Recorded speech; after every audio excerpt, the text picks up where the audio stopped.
What's going on, everybody? It's your boy Zamboni.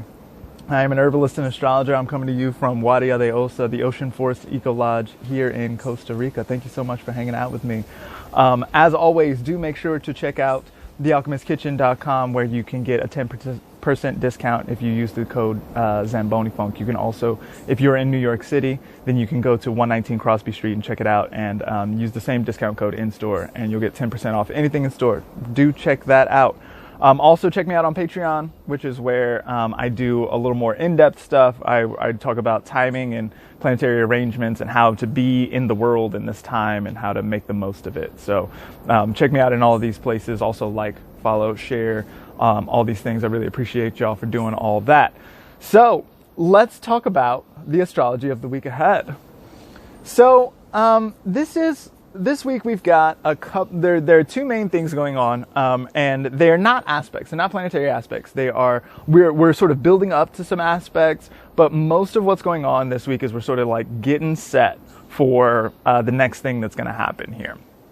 So the first thing that's going to happen is shortly following the Pisces puddle new moon that we just had. We had a new moon in Pisces, was very emotional, had a lot of feelings, thought a lot of thoughts. I thought about that as being a good time to reflect and plan and get some ideas about like what kind of things matter in the world and what kind of things matter in life and what kind of stuff to chase and, you know, where my emotions are sort of telling me to be in myself, right? Thought about that as a nice place to engage with that.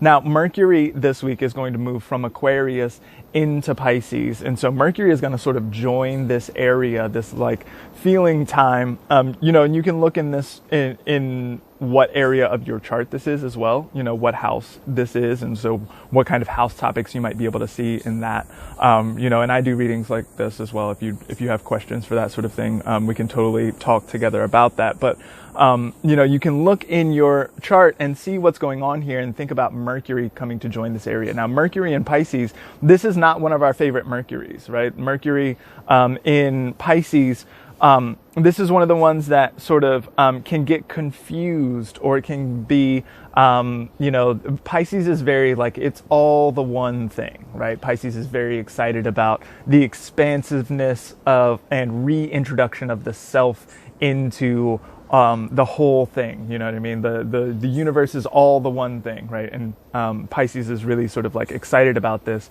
And when it comes to Mercury, whose job it is to sort of divide things up and put them into easily understandable segments and this sort of stuff, then Mercury can just sort of get overwhelmed in Pisces sometimes. We can sort of struggle with the prosaic form or any kind of like statistical analysis or any of this sort of like dry, it really helps for everything to sort of like be easily divisible. In Pisces, everything it gets a little soupy. Everything is a little bit muddy. It's all the same stuff. You can't really sort of separate all the stuff. Mercury, being our communicator then and engaging with this kind of like unity and potential for overwhelm, this is a really good Mercury for poetry, right? Not prose, but poetry, perhaps melody or song or music. And, this is a form that is much more sort of abstract and feeling oriented in the way that it expresses ideas, or in the way that, I think that we can sometimes, when we think about expression, we can sometimes, or when we think about communication, we can sometimes get caught up in expression and sort of like saying things or like expressing emotion out in the world. When, communication is also moving in, right? So things like listening to music and really sort of deeply understanding what is meant by this melody or this rhythmic pattern or something like this, right?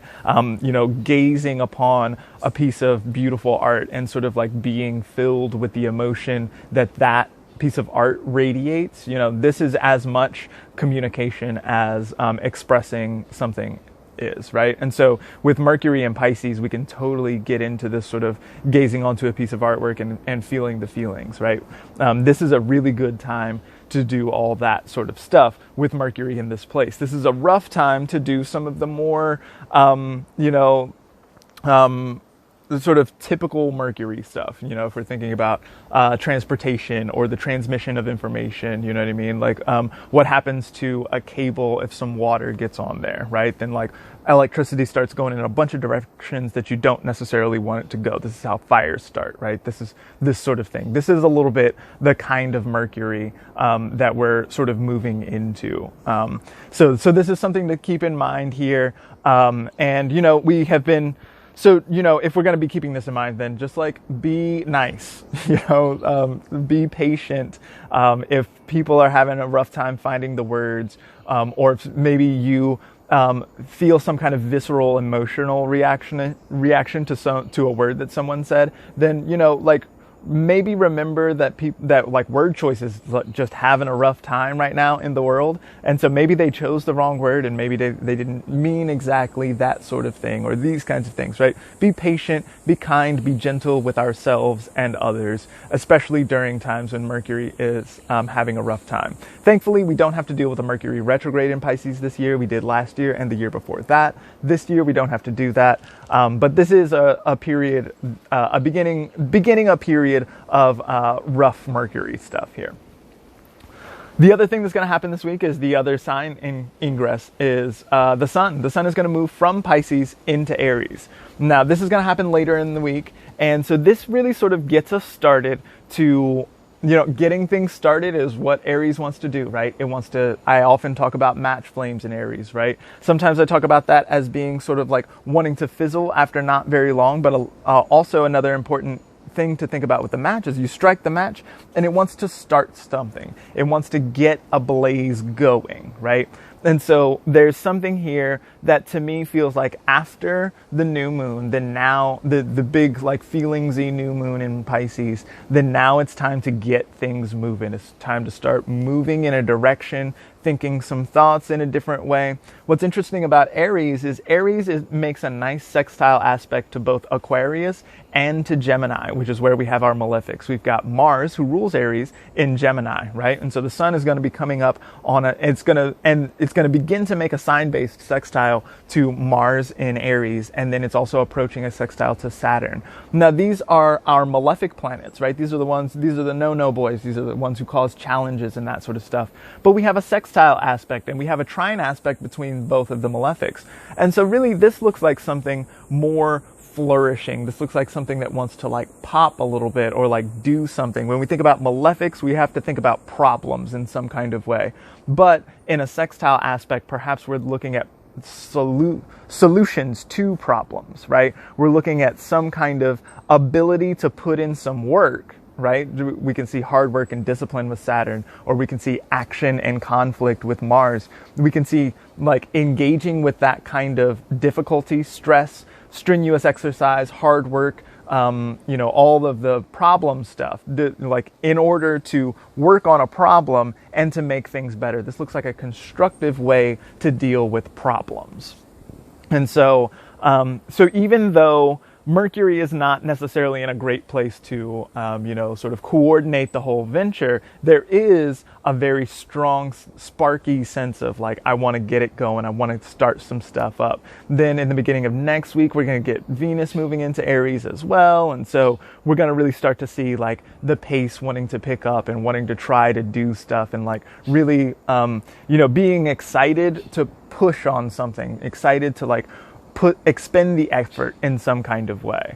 And so this really is sort of a transitional week from we had been doing all of the Pisces things earlier in the month, and then we've got this week is sort of turning a corner a little bit, and then next week we're going to be sort of really thoroughly into Aries season, and it'll be time to like really see about getting stuff going and seeing what what we can get done, what we can get accomplished, what kind of problems we can solve, like these sorts of things.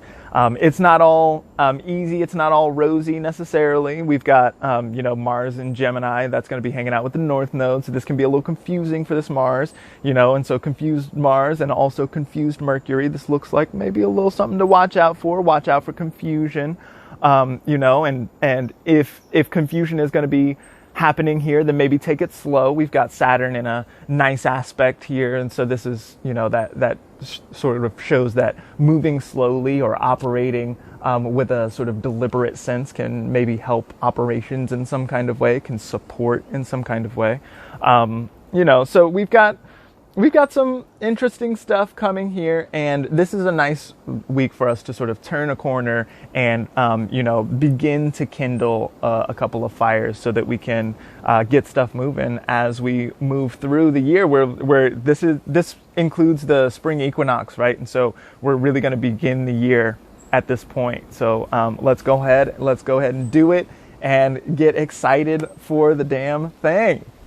Thank you so much for hanging out with me this week, and follow me in all of the places. Make sure and use your discount code ZamboniFolk at the Alchemist Kitchen. Thank you to everybody who tips me and all this. Yo, I really appreciate you. Thank you for watching this far. If you've watched all the thank yous, yo, I really appreciate that. Not everybody does that, but you did. Thank you, boo boo. I look forward to seeing you next week. Bye.